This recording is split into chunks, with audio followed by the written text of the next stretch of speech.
One of the other areas I wish to discuss with you is storytelling.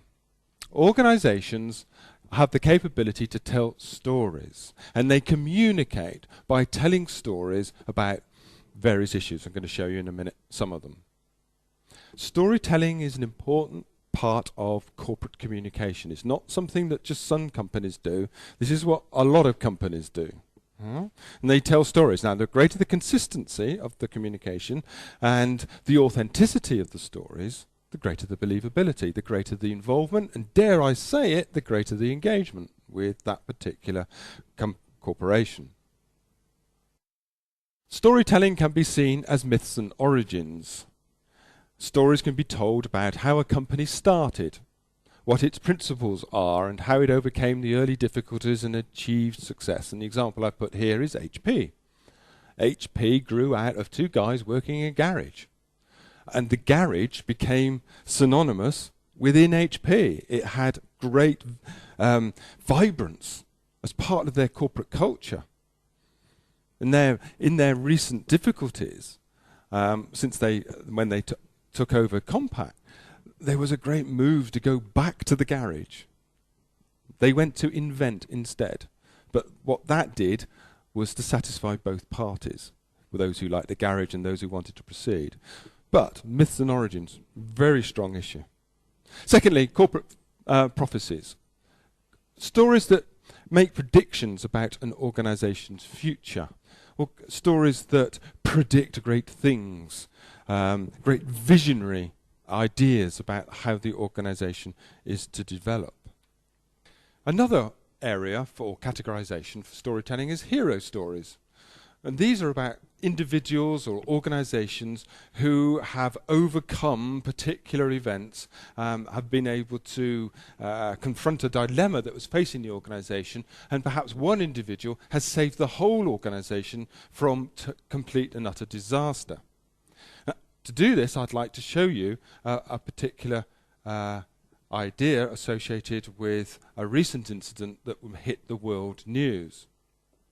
So, for many of you, you would have seen on your news on the 15th of January in 2009 that an aeroplane got into difficulties out of New York, and it had to crash land on the Hudson.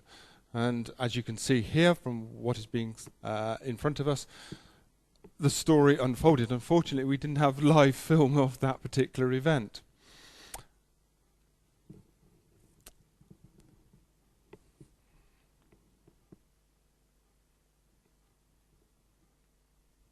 Here he is. Here's our hero.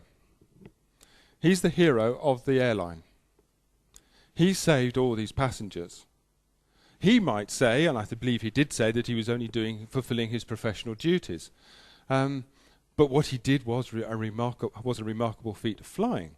And the positive, if you like, unplanned communication event that unfolded from this particular sequence of events has added value to that particular organization because of this particular hero. And this story will be told in the future. Sully is now the hero of this particular airline and will be so for many years to come. There we are. And those passengers were indeed very fortunate that a freak accident resulted in a potential disaster, but they were saved.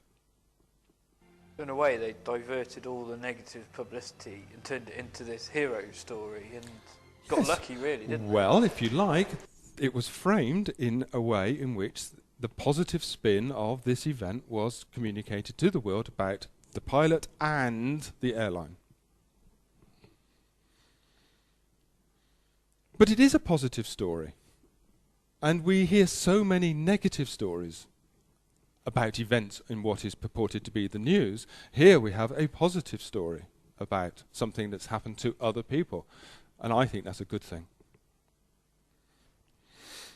The fourth category is archived narratives, archived old stories.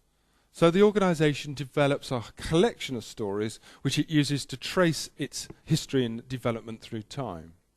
And I think most organisations do have that. Some put it on a website, don't they?